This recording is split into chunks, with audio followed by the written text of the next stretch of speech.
एक गांव था जिसका नाम चंद्रपुर था, जो काफी समृद्ध था। वहां एक अत्यंत गरीब और मेहनती किसान रहता था, जिसका नाम हरिराम था। हरिराम का एक जवान बेटा था, जिसका नाम राघव था। राघव कोई भी काम नहीं करता था।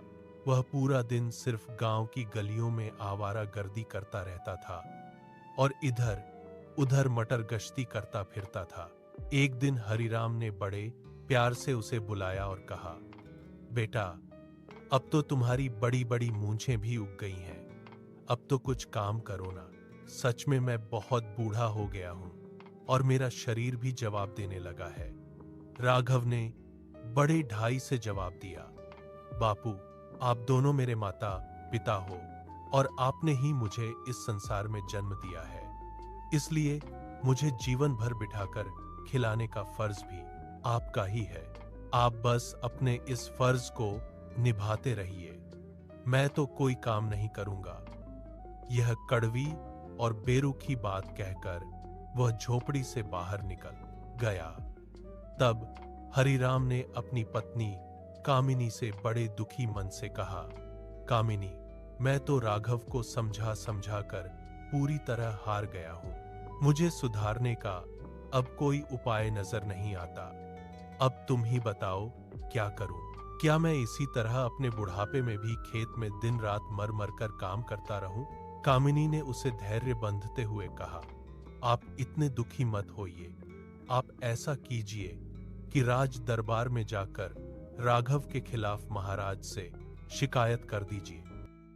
महाराज राघव को दरबार में बुलाकर उसे अच्छी तरह डांट डपट करेंगे और शायद उसे सही राह पर ले आएंगे। हरिराम ने सोचा, शायद तुम सही कहती हो कामिनी, मुझे ऐसा ही करना चाहिए। उसी दिन हरिराम चंद्रपुर के राजा विक्रमजीत के दरबार में पहुंच गया।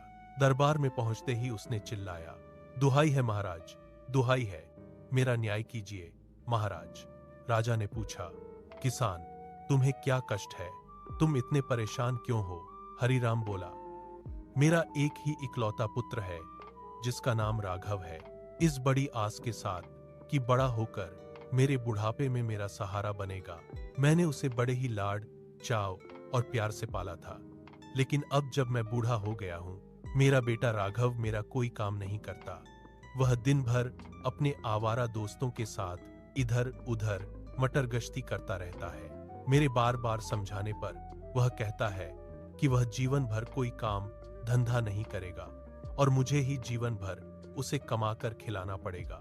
राजा गुस्से से बोले, तो तुम्हारा बेटा बड़ा ही स्वार्थी और कामचोर है, लेकिन कोई बात नहीं, मैं उसे सबक जरूर सिखाता हूं। सैनिकों, इस समय जाओ और राघव को बंदी बनाकर मेरे सामने पेश करो।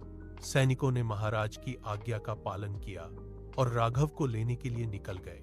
जब राघव दरबार में लाया गया तो महाराज ने पूछा, राघव, क्या ये तुम्हारे पिता हैं? राघव ने बिना डरे कहा, हाँ महाराज, यही मेरे पिता हैं। बताइए, क्या बात हो गई? मुझे यहां क्यों बुलाया गया है? महाराज ने कड़क आवाज में कहा, क्यों रे राघव, तुम इतने जवान और हट्टे कट्टे नौजवान हो, फिर भी कोई काम धाम क्यों नहीं करते? अपने इन बूढ़े माता पिता को कमाकर क्यों नहीं खिलाते पिलाते? राघव ने बेशर्मी से कहा, महाराज, मैं काम भी करूं तो क्या करूं? मैंने आज तक कोई काम सीखा ही नहीं है और अब काम सीखने की मेरी उम्र भी नहीं रही। महाराज गुस्से से बोले, महाराज राघव, ऐसा कहते हुए तुम्हें जरा भी शर्म नहीं आती? तुम जो कुछ मर्जी करो, चोरी करो या डाका डालो, यह तुम्हारी मर्जी है, परंतु अपने बूढ़े माता पिता को खिलाना पिलाना ही पड़ेगा। खबरदार, अगर फिर से मुझे तुम्हारे खिलाफ कोई शिकायत मिली तो मैं तुम्हें बिल्कुल नहीं बख्शूंगा। राघव हैरान होते हुए पूछा, महाराज, आप मुझे चोरी करने की सलाह दे रहे हैं? राजा हंसे और बोले, अरे मूर्ख, तेरे बस का तो वो काम भी नहीं है। चोरी में भी दिमाग लगता है और मेहनत भी। तुम जैसे निठल्ले और कामचोरों के बस का काम नहीं है। ऐसे पुत्र का पिता होने से अच्छा है कि आदमी बिना पुत्र के ही रहे। राघव, तुम इस मानव जीवन पर एक कलंक हो। राघव ने महाराज की बात सुनकर सोचा, ओह, भरे दरबार में मेरा इतना अपमान। यह राजा अपने आप को क्या समझता है? क्या मैं इसके डराने धमकाने से काम धंधा करूंगा? नहीं, हरगिज नहीं। जब दोनों पिता और पुत्र दरबार से बाहर आए, हरिराम ने कहा, चलो राघव, अब घर चलो। राघव ने चिल्लाया, नहीं बापू, अब मैं घर नहीं जाऊंगा। आज से आप मेरे लिए मर गए। हरिराम घबराकर बोला, राघव, यह तुम क्या कह रहे हो? बेटा, ठीक कह रहा हूं पिताजी। भरे दरबार में आज आपने मुझे बुरी तरह अपमानित करवाया है। अब तो आपके कलेजे को ठंडक पड़ गई होगी। मैं कोई काम धंधा करूं या ना करूं, पर मैं अब आपके पास कभी लौट कर नहीं आऊंगा। यह कहते हुए राघव तेजी से वहां से चला गया। राघव के जाने के बाद हरिराम सोचने लगा, जाने दो इसको, जब कहीं भी ठिकाना नहीं मिलेगा तो थक हार कर खुद ही घर वापस आ जाएगा। राघव नगर से बाहर निकलकर एक घने जंगल की तरफ बढ़ने लगा। चलते चलते शाम हो गई और चारों तरफ अंधेरा छा गया। उसने सोचा, रात मुझे इस जंगल में बितानी पड़ेगी, लेकिन अगर मैं यहां नीचे जमीन पर रहूं तो मुझे कोई जंगली जानवर खा जाएगा। मैं ऐसा करता हूं कि किसी ऊंचे पेड़ पर जाकर बैठ जाता हूं। ऐसा करके राघव एक पेड़ पर चढ़कर छुप गया। आधी रात के बाद जब राघव पेड़ की डाल पर बैठा हुआ सुस्ता रहा था, तब उसे नीचे किसी आदमी की आवाज सुनाई दी।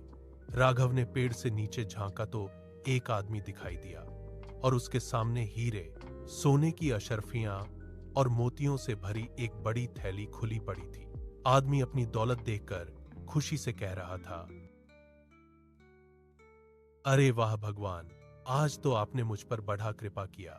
आज की चोरी में मुझे इतना सारा माल हाथ लग गया। पेड़ा पर बैठा राघव तुरंत समझ गया कि यह कोई शातिर चोर है। उसने सोचा, काश इतनी दौलत मेरे पास भी होती तो आज मुझे ऐसे बुरे दिन नहीं देखने पड़ते। राघव सोच में इतना डूब गया कि अचानक उसका संतुलन बिगड़ गया और वह पेड़ से स्लिप करके नीचे चोर के पास गिर गया। चोर चौंक गया और बोला, अरे कौन हो तुम और इतनी रात को इस पेड़ पर क्यों छुप कर बैठा था? राघव डरे हुए बोला, मेरा नाम राघव है और मैं अपने घर से रुक कर निकला हूं। आखिर ऐसी क्या बात हो गई कि तुम इतनी रात को इस भयानक जंगल में पेड़ पर चढ़ गए? राघव ने चोर को अपनी पूरी कहानी बता दी। चोर सोचने लगा, यह लड़का काफी हट्टा कट्टा और जवान है, क्यों ना इसे अपने चोरी के धंधे में शामिल कर लूं। चोर ने कहा, राघव, मेरा नाम शेरू चोर है, क्या तुम मुझसे चोरी का काम सीखना चाहते हो? राघव ने कहा, हाँ शेरू, चोरी का काम करके मैं जल्दी ही धरती पर दौलत का मालिक बन सकता हूं और फिर चोर बनकर ही मैं राजा विक्रमजीत से अपने अपमान का बदला ले सकता हूं। शेरू ने कहा, आज से मैं तुम्हारा गुरु हूं और तुम मेरा शिष्य। मैं तुम्हें सारी चोरी की कला सिखाता हूं। राघव शेरू चोर के साथ चोरी की कला सीखकर एक शातिर और नामची चोर बन गया। राजा विक्रमजीत के खजाने को चुराकर उसने अपनी शक्ति दिखाई, जिससे उसके माता पिता हरिराम और कामिनी को गलत इल्जाम लगा और उन्हें राजमहल भेज दिया गया। एक तेज बारिश में राघव और शेरू एक गांव में आश्रय लेते हैं और वहां राघव को सेठ की बेटी लावण्या मिलती है।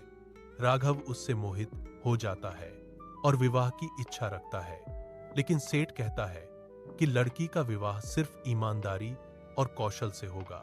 राघव ईमानदारी और मजदूरी सीखता है, अपने गुरु शेरू की मार्गदर्शन और कबीर साहिब के सत्संग के साथ अपनी बुराई छोड़ता है और ईमानदार बन जाता है। सेठ उसकी ईमानदारी देखकर लावण्या का विवाह राघव के साथ कर देता है। राघव अपने माता पिता के साथ खेत में मेहनत करके सुखी और शांतिपूर्ण जीवन जीने लगता है और शेरू भी उसका गुरु बन के रह गया।